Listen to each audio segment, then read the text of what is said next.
Terima kasih Bapak, Ibu, dan saudara-saudara sekalian. Nama saya Yusuf Tegar. Hari ini saya akan mempresentasikan tesis saya dengan judul Analisis Fundamental, Future Earning, Cash Flow, dan Prediksi Return Saham untuk pengujian empiris pada saham yang terdaftar di Indeks Kompas 100. Yang pertama adalah latar belakang. Latar belakang dari tesis ini adalah tujuan utama aktivitas perdagangan para investor di pasar modal adalah tingkat return. Karena pada umumnya investor mengharapkan keuntungan semaksimal mungkin dalam memperoleh return saham. Oleh sebab itu, pandangan kebutuhan akan informasi laporan keuangan sangat dibutuhkan terutama oleh pemilik perusahaan, investor, kreditor, atau pihak lain yang melakukan penaksiran. Dalam mengurangi ketidakpastian ketika membuat keputusan-keputusan investasi, para analis sering menggunakan earnings dan cash flow untuk memprediksi return di masa yang akan datang. Sehingga terdapat beberapa penelitian tentang pengukuran fundamental, earnings, dan cash flow dalam memprediksi return seperti yang dilakukan oleh O dan Penman pada tahun 1989 serta Crito dan Enigodidis pada tahun 1999. Pada rumusan masalahnya, mirip seperti penelitian yang dilakukan Crito dan Enigodidis pada tahun 1999, maka dibuatlah pengujian secara empiris apakah analisis fundamental di Indeks Kompas 100 dapat memprediksi perubahan earning dan perubahan cash flow 1 tahun ke depan, serta apakah dapat memprediksi returnnya. Pada hasil penelitian sebelumnya, informasi finansial dapat memperoleh perubahan earning dan perubahan cash flow 1 tahun ke depan. Dan strategi trading berbasis earning menghasilkan return yang lebih tinggi daripada strategi perdagangan berbasis cash flow dan strategi perdagangan berbasis kombinasi earning cash flow.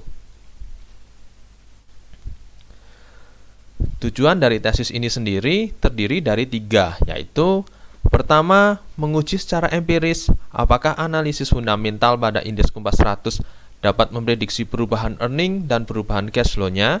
Kedua, menguji secara empiris apakah prediksi earning dan cash flow berbasis analisis fundamental pada Indeks Kompas 100 dapat menghasilkan abnormal return positif. Dan yang ketiga, menguji secara empiris apakah strategi trading berbasis earning atau strategi trading berbasis cash flow yang lebih baik dalam menghasilkan return. Selanjutnya, manfaat dari tesis ini ada 2. Pertama, untuk dunia akademik, diharapkan dapat memberikan manfaat dalam pendidikan khususnya dalam wawasan tentang pengujian secara empiris analisis fundamental rasio keuangan terhadap harga saham. Kedua, untuk para investor dan calon investor, diharapkan dapat digunakan untuk memberikan informasi tentang hasil identifikasi laba dan arus kas terhadap harga saham, sehingga dapat menjadi pertimbangan investor dalam berinvestasi. Landasan teori pada tesis ini adalah Financial Accounting Standards Board pada tahun 1981 merumuskan bahwa rasio-rasio keuangan adalah indikator-indikator yang harus diungkap di dalam pengungkapan informasi keuangan. Rasio-rasio keuangan ada banyak, serta satu dengan yang lain bervariasi. Maka dari itu, para peneliti-peneliti terdahulu juga sangat bervariasi dalam menggunakan jenis-jenis rasio keuangan. Pada tahun 1968, Ball dan Brown telah meneliti hubungan informasi keuangan dengan harga saham yang dilakukan dengan mengasosiasikan angka akuntansi laba dengan harga saham. Berbasis pada penelitian Ball dan Brown tersebut, peneliti lain yaitu O dan Penman juga melakukan penelitian yang hampir mirip.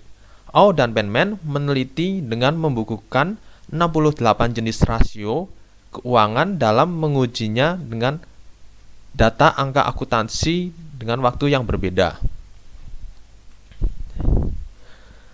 Berikutnya, menurut Baritwan mengenai laba per lembar saham atau earning per share, yakni pendapatan per lembar saham adalah jumlah pendapatan yang diperoleh dalam satu periode untuk tiap lembar saham yang beredar. Menurut pernyataan standar akuntansi keuangan, Nomor 2, revisi tahun 2009, laporan arus kas atau cash flow sebagai bagian yang tidak terpisahkan dari laporan keuangan perusahaan, menyajikan data mengenai kondisi kas perusahaan dari aktivitas operasi, investasi, dan pendanaan. Penelitian O dan Penman pada tahun 1989 dan O sendiri tahun 1990, mereka telah menggabungkan kumpulan-kumpulan informasi laporan keuangan ke dalam satu ringkasan yang menunjukkan arah perubahan laba 1 tahun ke depan. Penelitian yang mirip dengan penelitian O dan Penman juga dilakukan oleh Keritau dan Penikoudidis pada tahun 1999, di mana mereka memperluas penelitian sebelumnya dengan menggunakan informasi laporan keuangan untuk memprediksi perubahan laba dan arus kas. Pada kerangka penelitian dapat dilihat pada gambar. Pertama, kemampuan rasio-rasio keuangan untuk memprediksi cash flow lebih besar dari kemampuan rasio-rasio keuangan untuk memprediksi earning yang didapat dari perubahan earning dan perubahan cash flow. Kedua, portofolio berbasis EPS lebih besar dari portofolio berbasis CFO yang didapat dari return saham. Ketiga, portofolio berbasis EPS lebih besar dari portofolio berbasis kombinasi EPS dan CFO yang didapat dari return saham juga. Selanjutnya, pada metode dapat dilihat pada gambar kedua. Pada bagian paling kiri terdapat informasi X atau laporan keuangan periode 2011 sampai 2014 yang digunakan untuk mengambil ringkasan dari jumlah PR yang merupakan indikator arah perubahan earning dan perubahan cash flow untuk periode 2015 sampai 2019. Pada bagian paling kanan terdapat 3 strategi yang dilakukan dalam penelitian ini, yaitu E, EC, dan C. Jika PR lebih dari 0,5, maka probabilitas perubahan earning atau perubahan cash flow meningkat. Sebaliknya, jika PR kurang dari 0,5, maka probabilitas perubahan earning atau perubahan cash flow menurun. Berikutnya, metode pengukuran pada penelitian ini ada 5, yaitu mengukur variabel yang akan diprediksi, memilih variabel prediktor, menghitung estimasi nilai probabilitas atau PR, menyusun portofolio, dan mengukur kinerja portofolio. Sedangkan metode analisis datanya terdapat 3 bagian. Yang pertama, analisis regresi logistik multivariat yang digunakan untuk model prediksi earning dan model prediksi cash flow.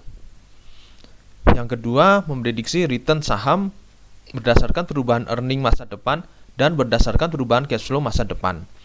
Dan yang ketiga, uji robustness dengan mendesain strategi trading tambahan berdasarkan gabungan earning dan cash flow serta melakukan risk adjusted return. Kemudian pada analisis dapat dilihat pada tabel.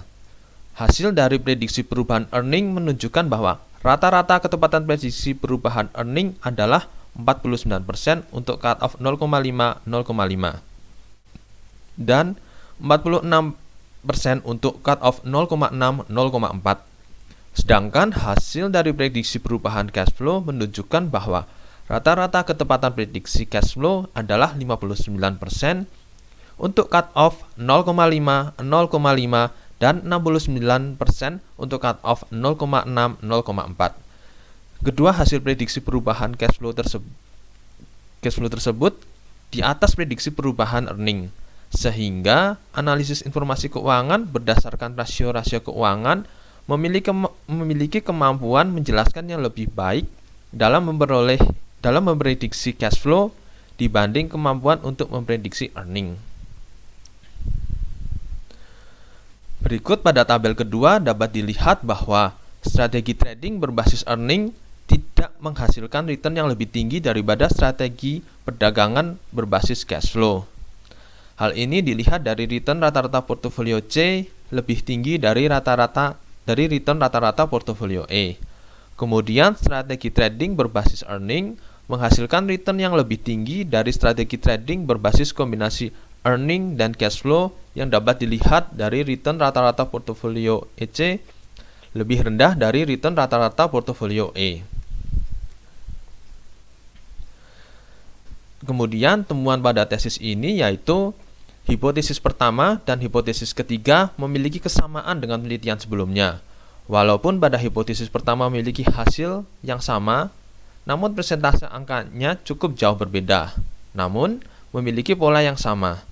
Sedangkan pada hipotesis kedua ditolak atau memiliki hasil yang berbeda dari penelitian sebelumnya. Pada penelitian ini juga ditambahkan perbandingan dengan return market seperti penelitian sebelumnya, di mana hasilnya berbeda dengan penelitian sebelumnya. Perbedaan hasil antara penelitian ini dan sebelumnya dapat disebabkan oleh faktor internal penelitian maupun eksternal penelitian. Faktor internal bisa disebabkan oleh perbedaan jumlah perusahaan yang diteliti dan tahun penelitian. Sedangkan dari faktor eksternal bisa disebabkan oleh perbedaan letak geografi, sosial, dan budaya. Selanjutnya, simpulan pada tesis ini yaitu: pertama, dengan menggunakan model regresi logistik multivariat, penelitian ini memberikan bukti empiris bahwa rasio-rasio analisis informasi keuangan mempunyai pengaruh yang lebih besar terhadap prediksi cash flow daripada prediksi earning. Kedua, pengujian langsung terhadap perubahan earning dan perubahan cash flow dalam memprediksi return di masa mendatang menunjukkan bahwa kemampuan prediksi cash flow lebih baik daripada prediksi earning. Dan yang ketiga, pengujian langsung terhadap perubahan earning dan kombinasi perubahan earning cash flow dalam memprediksi return di masa mendatang menunjukkan bahwa kemampuan prediksi earning lebih baik daripada prediksi kombinasi earning cash flow dalam mendapatkan return. Demikian presentasi tesis dari saya. Terima kasih atas perhatiannya.